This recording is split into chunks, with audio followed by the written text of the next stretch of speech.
What up though, YouTube? It's your boy Fade Nice Good. I'm about to show y'all how to replace and adjust your Andis T Outliner blades.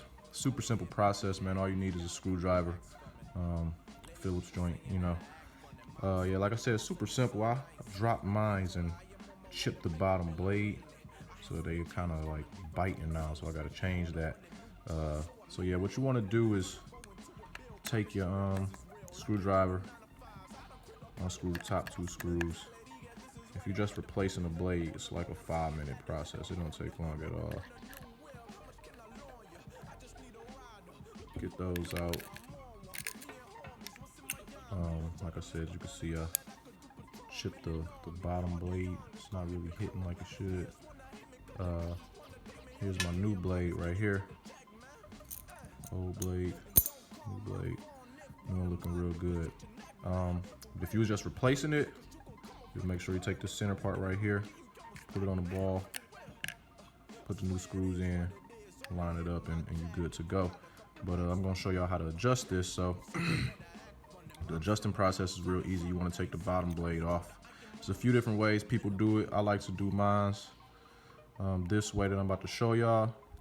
But you wanna loosen up these two bottom screws. You don't wanna take them all the way off. You just wanna loosen them up, because in order to adjust the blade, the bottom blade, you need to be able to move this little T-shaped brown thing. So you just need to loosen them up a little bit, just so that you can adjust this bottom piece.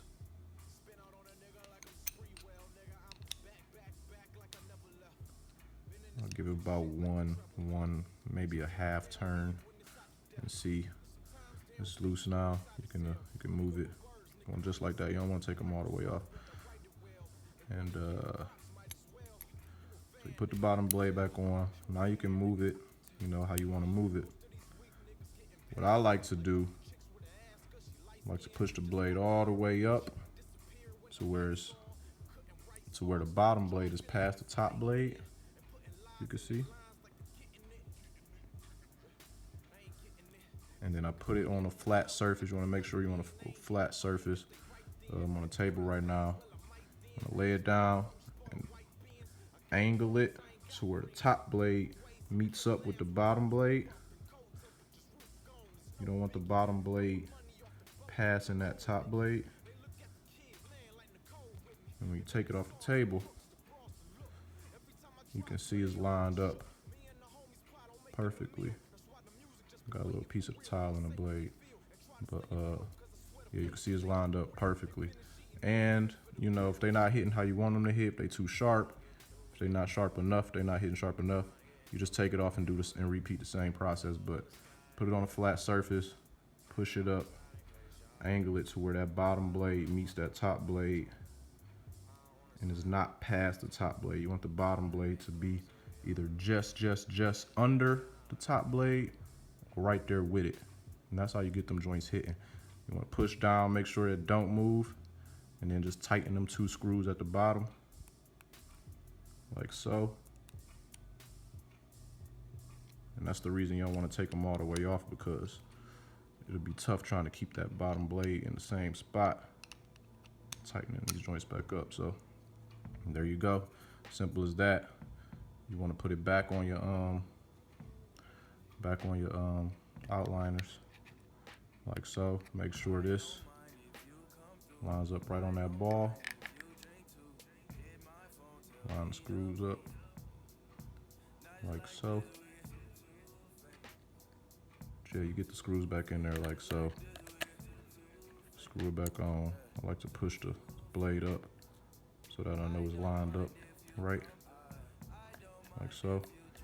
You don't want to screw it all the way down, just want to get it in place, because the blade moves when you screw the other one in. So you want to screw the first one down just to get it in place, but not all the way too tight.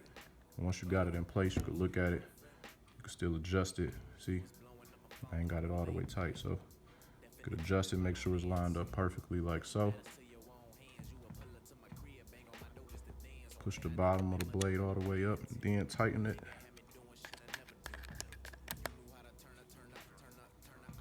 And you're good to go. You want to make sure you're doing all this with the clippers unplugged. You don't want them plugged up, man. I don't want nobody getting electrocuted, so just plug them up.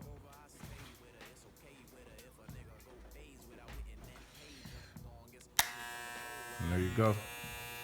Good to go, man. Test them out. Like I said, if they're cutting a little too sharp, you could cut some hair on your arm first, see how I feel. Maybe cut a little bit of hair on your face, you know, see how I feel before you get them on a customer. But yeah, if they cutting how you want them to, if they're not too sharp, they ain't cutting you, you're good to go. And if you want to adjust it, just do the same process all over. Nights like this, we get too faded. Yeah.